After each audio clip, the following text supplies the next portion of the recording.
Aloha kako, my name is Tyler McCain, and this is another episode of the Hawaiian Genealogist. Today's episode is going to be called Finding Genealogy in Hawaiian Deeds. This is going to be a case study right from my own family tree. I'm going to show you how I used deeds to break through a pretty big brick wall in my family tree. So, when I first started my genealogy, when I was 12 years old, this is the information that I was given. So I was able to get back to my third great grandparents, Kwansan and Kamalolo Holoholo Kulani. So this chart just shows how I relate to them. I'm there at the bottom, and it goes all the way up to them.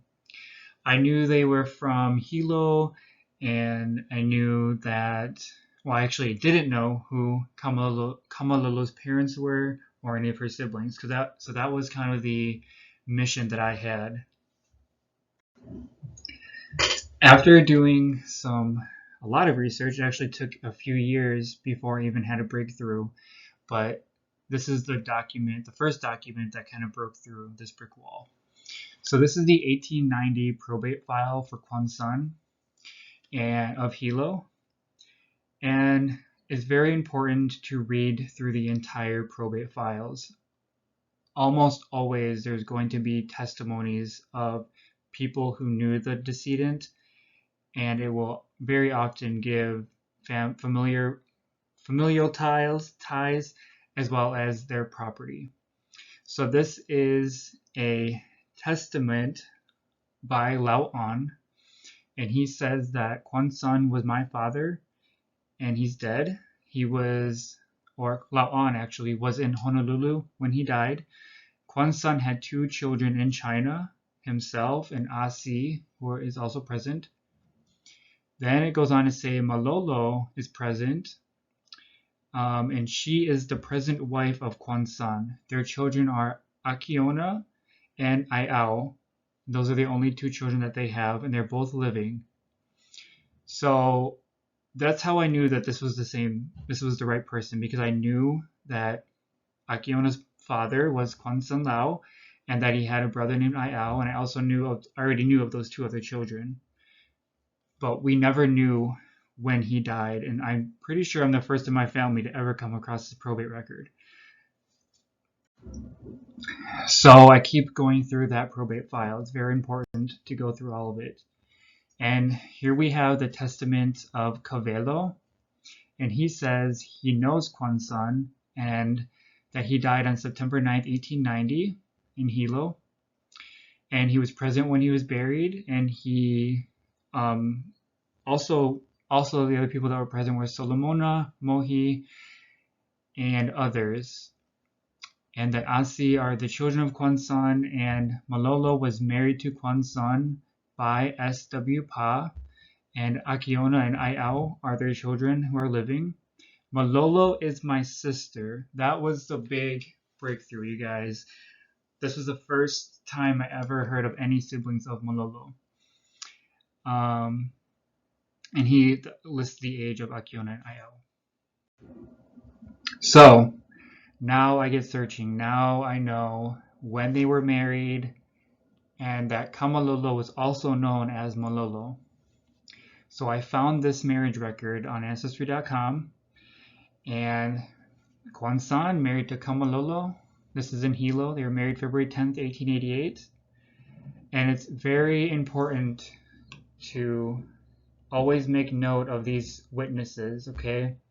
And this one in particular, S.K. Pupulanui. That's going to come into play later, but that's very important to note those witnesses. Oftentimes they're family members. So now we have this big question. Who are Malolo's parents? So far, the only information that I know is that Malolo had a brother named Kavelo, and we don't know their parents yet.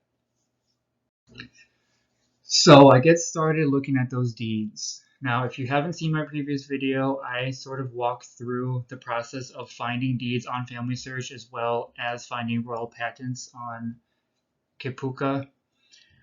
So I started doing some deed research, and I just typed in Malolo, just the first name. That's the only name that so far in any record that she's been known by. And I come across this one. This was a deed from Malolo to Pacific Sugar Mill, and it lists that where she's living, and she is selling to Pacific Sugar Mill. Oh, let's see, let me find it so I don't have to read. Okay. An undivided interest in the premises described in Royal Patent 930 and Royal Patent 921 as one of the grandchildren of Kukahekahe, patentee. So now I know that Kamalolo is the granddaughter of Kukahekahe, and she's selling her interest, part of her interest, to the Pacific Sugar Mill. So go back to the family tree, update it. So I still don't know who Malolo's parents are, but I knew that her grandfather is Kukahekahe. Okay, so right, the page after that deed had this deed from Ana Keli'i Helepali. And you guys, I'm trying my best with the name pronunciations. I didn't grow up in Hawaii. My dad moved away when he was in his 20s, so I didn't grow around a lot of my Hawaiian family, so I'm not too sure on the pronunciation of the names, but I'm going to try my best. But anyway, here is a deed from Ana to Pacific Sugar Mill. And if we just read it, again, she's selling her interest, her right title and interest in those premises, undivided portion of Royal Patents 921 and 930 awarded to Kukahekahe, patentee, grandfather of Ana. Okay, so now we know Ana is a sister, and her interest in said lands to her, as an heir to Lilia, her sister, deceased. So now we have another sister's name, Lilia. And that we know that Lilia died before this record, which was in 1895. Okay, so we go back to the family tree. Let's update it again. So now we have Malolo, Kavelo, Ana, and Lilia. Just from those deed records, that's what we found so far. So now I have some more names to search. So I searched up Kavelo, I searched up Malolo, and I come up with another deed. This one is a very important one because it lists even more siblings' names. So this is a lease from to Pacific Sugar Mill from let me get my pen out, S. Kapela Holoholukulani, which I was familiar with that name because that's what I known Malolo's name to also be, is Holoholukulani. Kavelo, which we already knew, Malolo, and Poka. So they're selling, again, their interest in 930, Helu 930 and 921. Very important. So these numbers of these royal patents are what is tying these families together.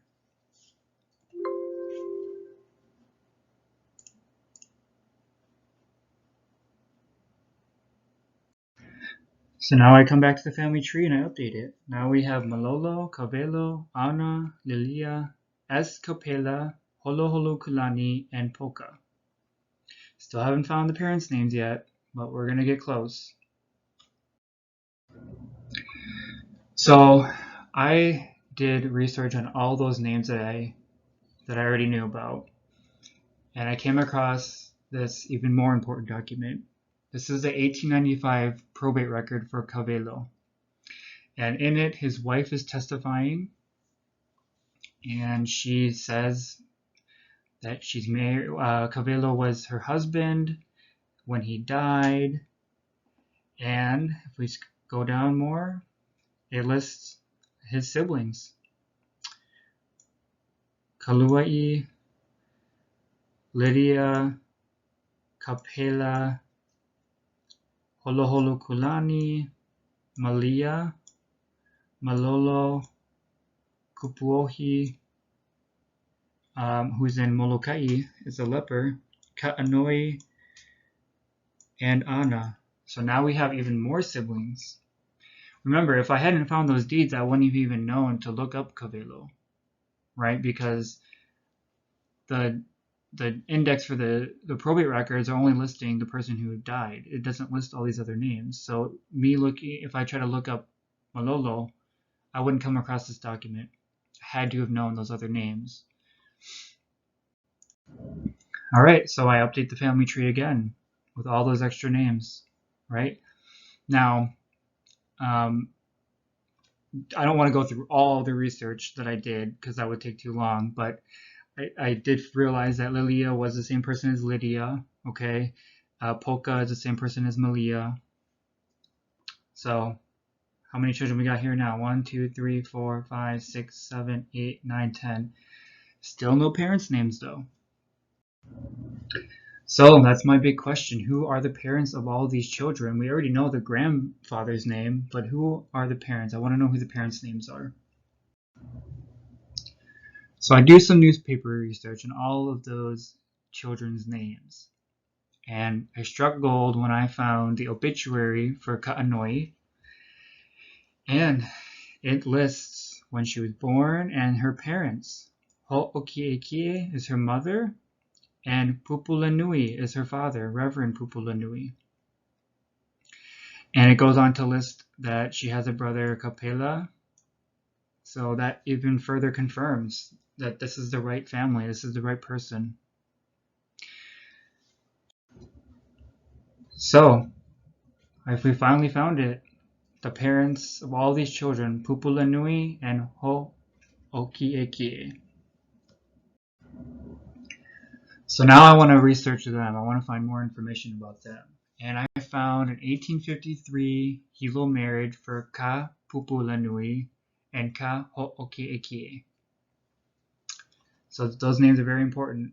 I didn't know about the Ka in front of their names, but sometimes they use them, sometimes they don't. In this case, they did. So now I go back and take a look at that royal patent again. It's very important to look at those royal patents. Okay, oftentimes they list a lot of more information.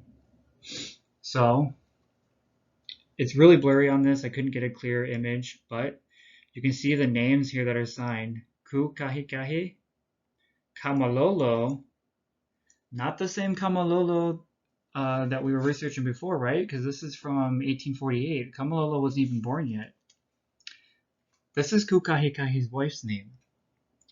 And we have some other names here who I believe are children. And look, Ka Pupulanui.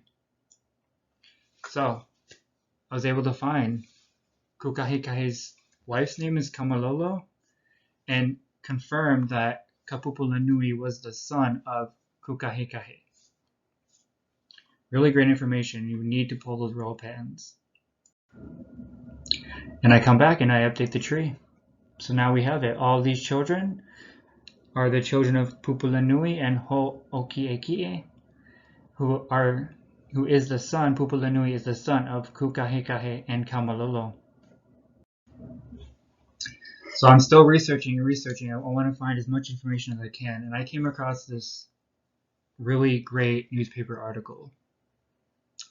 Papakilo database, the Papakilo website has the newspapers. So I just typed in Pupulanui and I came across this. So I have to use Google Translate a lot because I don't know the language very well. So I know a few words, and with Google Translate, it's kind of iffy. You kind of have to play around with it because it doesn't get it exactly right. Some of it doesn't make sense sometimes, but this is what I found. This article describes Pupulanui and his family. So Pupulanui was sent to Kalaupapa he had leprosy. And it describes that he had to leave his family of 14. There's 14 in his family, right? So he had 10 children. We just found those 10 children's names, so that confirms. That's another piece of information. So Pupulanui had a wife and 10 children, and it also go on to say that one of those children was married and had 2 children of his own. So Pupulanui was taking care of his family, and he had to go because he was diagnosed with leprosy, and it goes on to say how this family was very poor, was left in shambles after the head of the household left. It's kind of sad. So here I'm just going to leave with these tips. So my first tip is to transcribe and translate those deeds. That's the best way to extract all the information. You don't want to miss any information that's in there. Use Google Translate to translate. There's also an online Hawaiian dictionary that you can use. Those were the two biggest things that helped me. Look for those family relationships. I just showed you a bunch of examples how those royal patent tie those people in together, and family relationships are noted. Look for the deed. Look on the family search deeds index. Look for the person who received that royal patent. Oftentimes in those indexes, it will list if those children are selling that land, they're going to list the heir of and that person's name. So when I found those different children, they were listed in the deed index from also under their name, but also under heir of kukahikahi. Use other resources like vital records, probates, and newspapers to obtain more information and confirm the relationships in the deeds. We always want as many pieces of information as possible, right? So I found that marriage record, I found those probate records. So those on top of those deeds just really put it all together and confirmed those family relationships for me and added even more information. And then my last tip is to look at those original copies of the royal patents and note those other names listed. From that information, from the royal patent, I was able to find Kukahikahi's wife, Kamalolo, and confirm that Pupulenui was the son of him. All right, so mahalo for watching. That's the end of this presentation. Please subscribe to my YouTube channel. I'm going to try to do some more presentations. My next one, I think I'm going to do one on the best resources on ancestry.com for Hawaiian genealogy. There's a lot of great databases on there. I think they're underused. And I'll show you some tips and tricks on how to search those databases as well, because, we need those extra tips. Please like my Facebook page, the Hawaiian Genealogist. That's where I'm going to be posting some tips as well. All of these links are going to be posted in the bio and description of this video. And thank you so much for watching. If you have any suggestions for future videos, send me a message or leave a comment and I will try to do a presentation on that. Thanks, you guys.